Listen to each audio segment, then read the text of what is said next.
and there's always a next time. Apparently our motorhome is too big to park here. The size of this motorhome is a real problem. There's no chance a motorhome is going to go over that little wooden bridge. Never make me do that again. No, I haven't been sentenced to hard labour. I'm actually having fun. I think we are going to need something smaller fairly soon. Hi, we're Bea and Daz, and we're hitting crunch time with our 7-metre motorhome as the older kids age out of travelling with us, leaving us wondering what's next for our adventures. Join us in Westbay.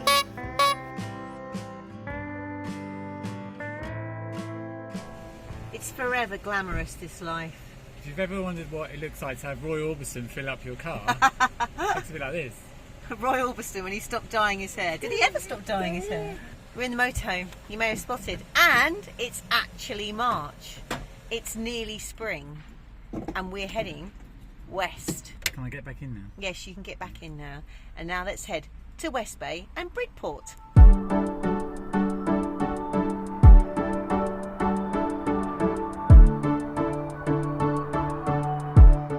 No, these books aren't for the kids, they're for me. They're fairly easy to read as I research into Enid and the times in which she was writing. Was she a saint, or as Russell Kane would say, an evil genius? Well, she'll feature in a later vlog anyway, as we're in the county that was a huge inspiration for Enid Blyton. Time to get settled into the holiday park. So here we are, Westbay Touring Park. And it's a pretty nice place. Masses of green space, a hookup, spacious gravel pitches and a designated information hut. We're impressed so far. Yeah, so the cool thing about the touring park of this site is that it's what's it called? But the vans actually get the best view. They've managed to level it off in stages, and the higher you go up there, the better view you've got of the town and the port. And we couldn't believe it. As we walked down a jetty, David Tennant and Olivia Colman had strolled down investigating a murder. We were treated to a dolphin doing its thing in the sea.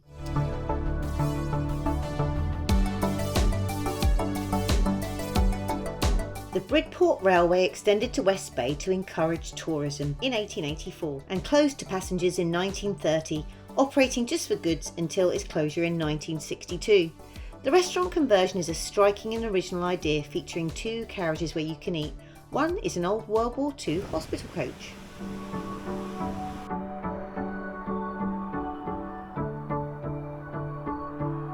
Sadly, this, like a few of the other sites around this town, open next week.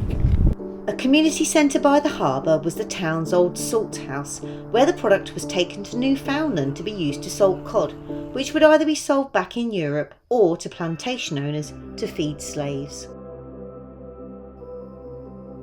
The iconic Westbay is part of the UNESCO World Heritage Site, the Jurassic Coast. The threatening cliffs feel dangerous with a tendency for rockfalls. Only 3 hours ago, a rockfall was filmed at Stonebarrow Beach.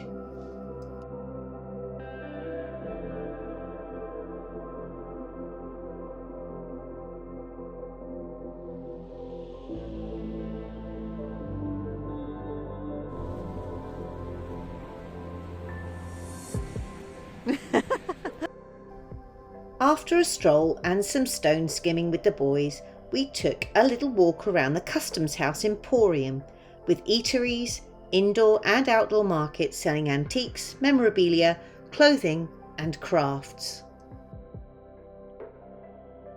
There are 100 different traders selling in this Grade 2 listed building.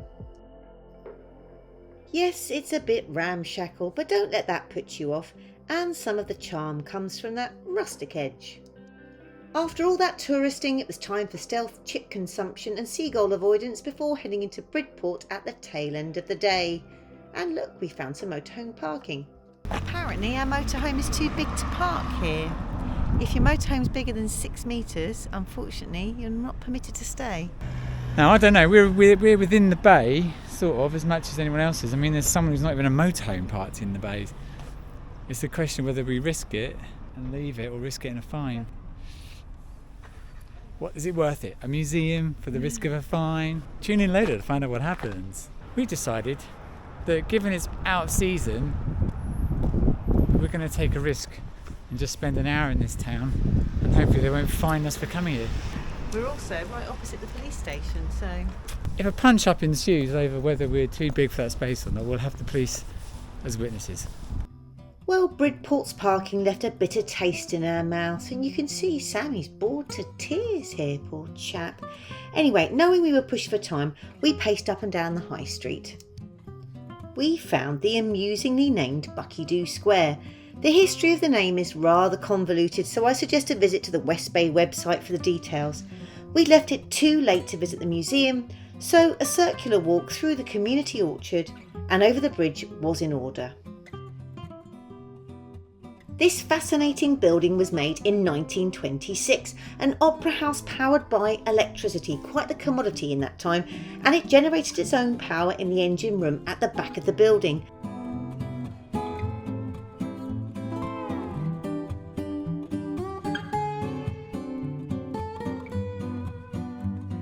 Phew. I spy a sign for a single track road there. And it has passing places. This is not a fashionable look.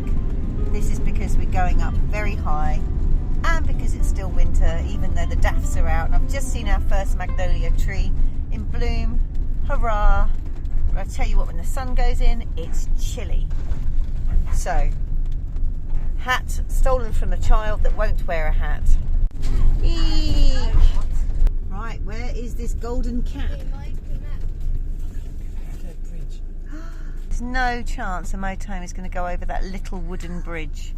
I cannot believe that's the only parking available. That's shocking. Oh no. Here we go again. Oh, here we go. So it's not the structure of the bridge, it's actually the width of the bridge. And don't let the front of the van fool you, it's actually much wider than that. It's fine. Once again, our giant vehicle, Stampy, was causing us huge anxiety, and this was even after checking maps. It wasn't fine, it was tight. Tighter than a gnat's arse, and Daz wasn't enjoying it, were you, Daz?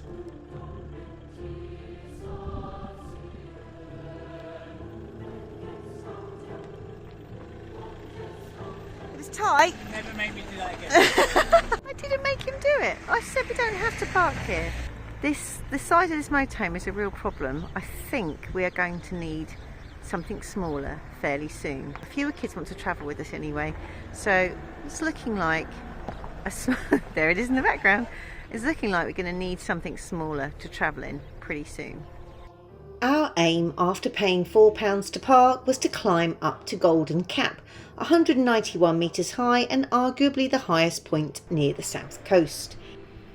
Its name comes from the distinctive golden green sand rock seen at the top of the cliff.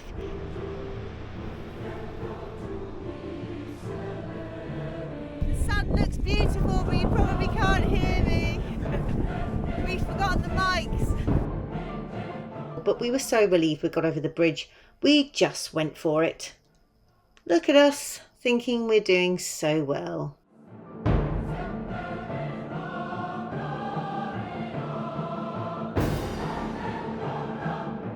We've just walked over these two great big mounds, was it one great big mound, arguing about whether it was higher than that one off in the distance, only to get up to nearly the start of the next hill and then see this sign. The Golden Cap, the place we were aiming for, was the one we were looking at, which is 1.75 miles away apparently. On the flat, 1.75 miles, no problem. This is up a hill. Yet another epic fail. We have admitted defeat. The car park closes at dusk. So, you know, it's getting close to dusk. And I was contemplating going up by myself, but I don't think I will do. I don't want to get locked in. Okay, so just to add insult to injury, it turns out where we parked here, next to us, right next to us, was the map. And we'd spent, I don't know, even a septosecond looking at where we had parked. We realised Golden Cap is where, darling? There. Here. And we actually walked all the way to Bridge Cliff and beyond. And nearly up towards Thorncombe Beacon, which is beautiful. time, eh guys? Yeah. Next time, Golden Cap. There's always a next time. Perhaps in a smaller vehicle.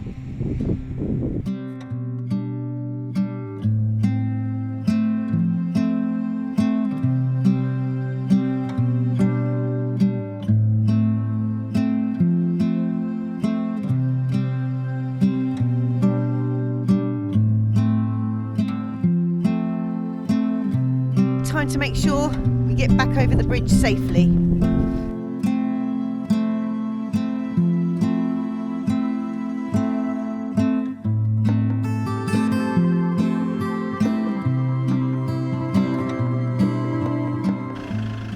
That felt really tight. Yeah, and as I tried to swing the back to avoid one thing, I suddenly realised I was almost swinging it into another thing. But a new day brings new starts, a new positive outlook, and of course when it's sunny it always helps. It's a beautiful morning. The boys have been swimming. I've been reading my famous 5 book, as well as listening to some history podcasts. It's nice to have some time by yourself. Anyway, we're off to explore Charmouth and Lyme Regis, and maybe find out about the history of Mary Anning in the process. What I find interesting about Westbay is that it's obviously a major tourist destination, probably more so now because of Broadchurch, but you've got the metropolis behind me of caravans, all on a level plain, and when you step outside of those, you can't see the landscape, and it is a dramatic landscape when you go down to the shoreline.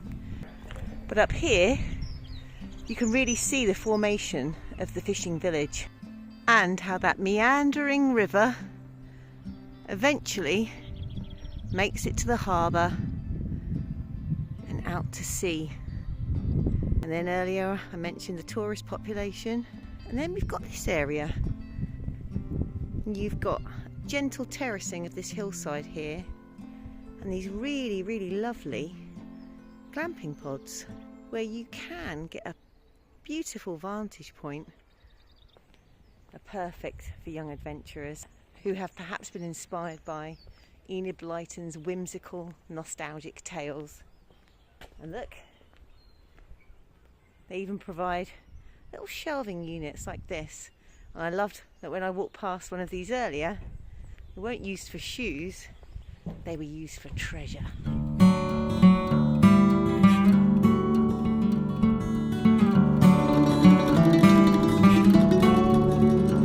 Charmouth's Heritage Centre is a fantastic small museum with experts on hand to help you with anything you find on Charmouth Beach.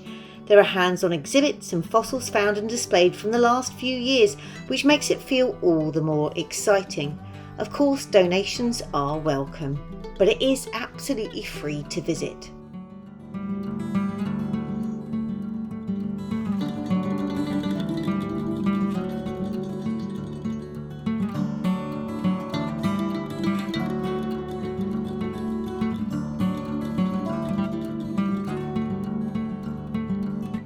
Daz enjoys the rest of the Heritage Centre with the boys, I'm going to take a walk up into the historic old town of Charmouth, because it looks like it's had some quite interesting visitors over the last few hundred years. Just a quick note about car parking. It's £6 to park in Charmouth car park all day, but if you've only got a couple of hours, that halves to £3. Yesterday we were quite astonished at Gold Cap. If you get there after 4, it's £4, but if you want to park there all day, it's a £8 charge. Some people are saying that's a bit steep. It has 24-hour toilets there and a pub. It's got the National Trust pass too, so you could make a day of it.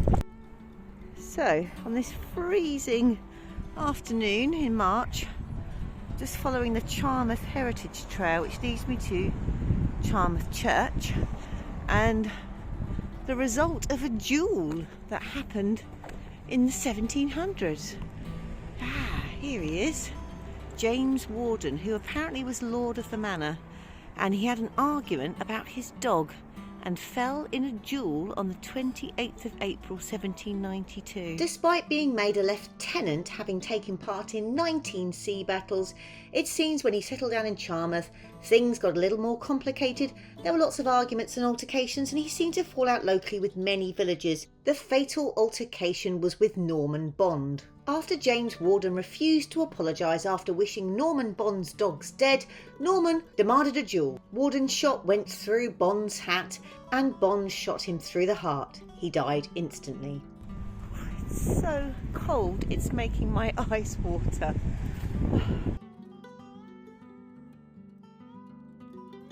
Now just up from the church and beyond the library is Langley House.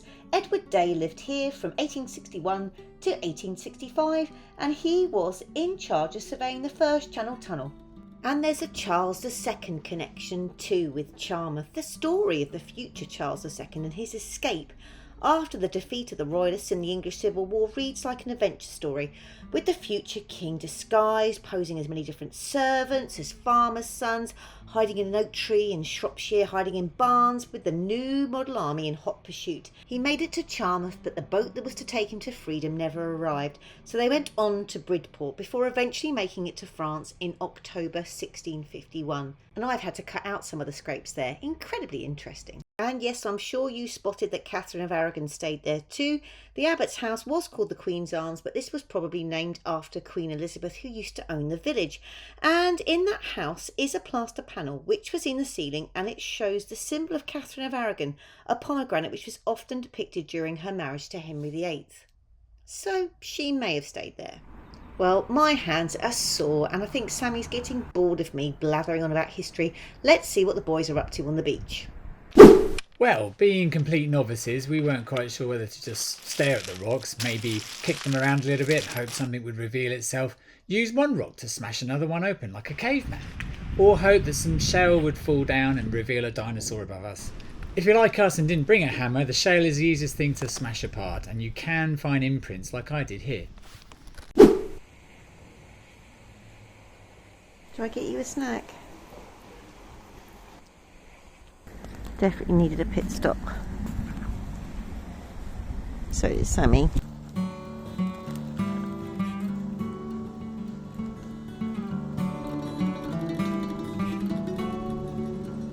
And here we've got these three identical, very handsome Georgian villas built in the 1820s, and residing at number 3 was James Harrison. Now he found fossils in the cliffs of the Black Ven. They were being quarried, and amongst them were the bones for the first dinosaur ever found in England. He sent them to Professor Richard Owen, who named it Scelidosaurus harrisoni after him. No, I haven't been sentenced to hard labour, I'm actually having fun.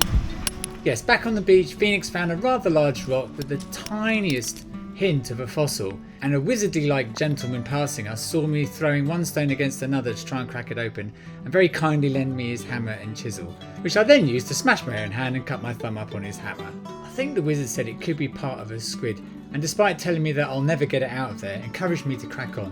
One nice thing was, when I said to him I don't want to hold you up, he said it's okay, I've got all day. And I couldn't help think what a lovely position that was to be in.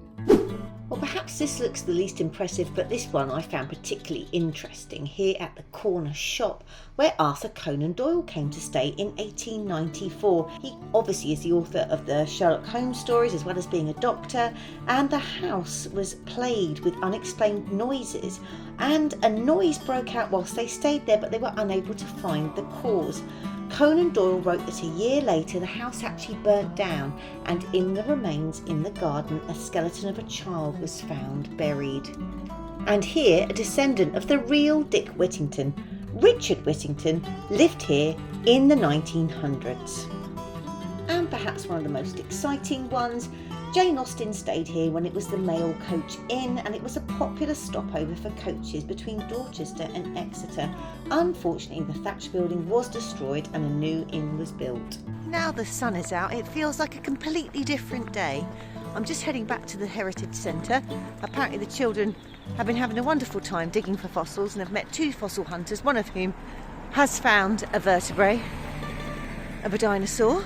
Well, a fossilised vertebrate. And yeah, they haven't found anything, but they've managed to pick up some fool's gold. But I've enjoyed my history tour. There's one more place I want to visit.